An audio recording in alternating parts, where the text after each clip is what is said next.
दोस्तों, आज के वीडियो में हम एक ऐसे व्यक्ति के बारे में बात करने जा रहे हैं जिसको आप लोग में से बहुत कम ही लोग जानते होंगे। दोस्तों, आज सभी लोग तो मुकेश अंबानी को जानते होंगे, लेकिन क्या उनके पिता के बारे में जानते हैं, जिसके वजह से आज मुकेश अंबानी और अनिल अंबानी अमीर व्यक्ति में से गिने जाते हैं।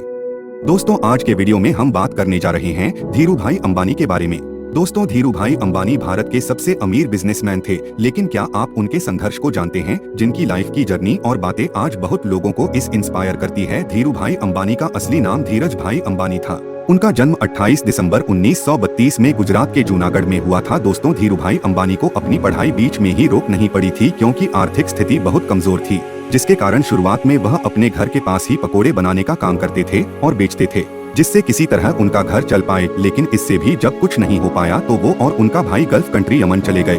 उन्होंने यमन में एक पेट्रोल पंप पर नौकरी की और धीरू भाई अंबानी को होशियार होने की वजह से पेट्रोल पंप के मालिकों ने मैनेजर बना दिया था। धीरू भाई अंबानी बताते थे कि जब काम खत्म हो जाता था तो सभी कर्मचारी चाय पीने जाते थे पास के एक चाय स्टॉल पर, लेकिन धीरू भाई अंबानी ने हमेशा बड़े होटलों में चाय पीने जाया करते थे। ऐसा इसलिए करते थे क्योंकि वहाँ बहुत सारे अमीर व्यक्ति से मिलने का मौका मिलता था, क्योंकि बड़े बड़े होटलों में अमीर लोग आते थे, जिससे मुलाकात करने का मौका मिलता था धीरू भाई अंबानी को। लेकिन दोस्तों, कुछ टाइम बाद ही यमन में आजादी के लिए आंदोलन शुरू हो गए, जिसके कारण धीरू भाई अंबानी को भारत वापस लौटना पड़ा। भारत वापस आकर अपने चचेरे भाई के साथ मिलकर मुंबई में उन्होंने मसाला का काम शुरू किया, जिसका नाम रखा था रिलायंस कमर्शियल कॉरपोरेशन। लेकिन 1965 में अपने चचेरे भाई के साथ पार्टनरशिप टूट गई, जिसके कारण धीरू भाई अंबानी को खुद बिजनेस को संभालना पड़ा, क्योंकि अब बिजनेस धीरू भाई अंबानी की बढ़ने लगी थी, जिसके कारण इसीलिए उन्होंने गुजरात में 1966 में पॉलिस्टर मटेरियल बनाने का काम शुरू किया। फिर इनका बिजनेस टेक्सटाइल मार्केट में भी बढ़ने लगा। इसीलिए अब धीरू भाई अंबानी के कंपनी में इन्वेस्ट करने वाले लोगों की संख्या काफी बढ़ने लगी, जिसके कारण धीरू भाई अंबानी को फंड ज्यादा मिला और बिजनेस को आगे बढ़ाने का मौका मिला। फिर धीरे धीरे अलग अलग क्षेत्र में भी उन्होंने बिजनेस बनाना शुरू किया,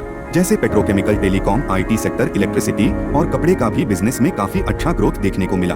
दोस्तों, धीरू भाई अंबानी के पास ज्यादा पैसा होने के कारण एक बार सरकार के द्वारा यह आरोप लगाया गया था कि सरकार के बनाए हुए पॉलिसी को धीरू भाई अंबानी उल्लंघन कर रहे हैं। इसीलिए सरकार की तरफ से काफी दबाव पड़ने के कारण धीरू भाई अंबानी को काफी तनाव झेलना पड़ा। लेकिन उसी तनाव में धीरू भाई अंबानी को एक ब्रेन स्ट्रोक का दौरा पड़ा, जिसके कारण वह काफी गंभीर बीमार पड़ गए। लेकिन उन्होंने जब बीमार पड़ा तो फिर अपने बेटे मुकेश अंबानी और अनिल अंबानी को बिजनेस सौंप दी, जिसके बाद अनिल अंबानी और मुकेश अंबानी ने बिजनेस को संभाला और 2002 में मुकेश अंबानी के पिता धीरू भाई अंबानी की मृत्यु हो गई। जब धीरू भाई अंबानी की मृत्यु हुई तो उस टाइम में धीरू भाई अंबानी की टोटल नेट वर्थ $3 बिलियन था।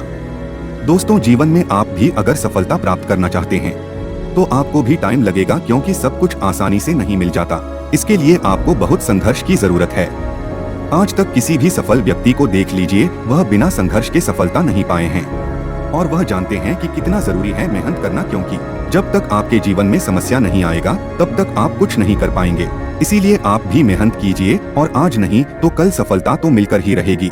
समस्या तो सभी के जीवन में आते हैं, सक्सेस उन्हीं को मिलेगा जो सफलता पाने के लिए दिन रात संघर्ष कर रहे हैं। अगर सिर्फ सोचने से ही सफलता मिल जाती तो आज दुनिया में सभी लोग अमीर होते। आप दोस्तों के लिए भी हम प्रार्थना करते हैं कि आप लोग को भी अपने काम में सक्सेस मिले, जो आप अपने जीवन में पाना चाहते हैं। अगर वीडियो अच्छी लगी है तो सब्सक्राइब करना नहीं भूले। वीडियो को देखने के लिए आप सभी लोगों का दिल से शुक्रिया करता हूँ।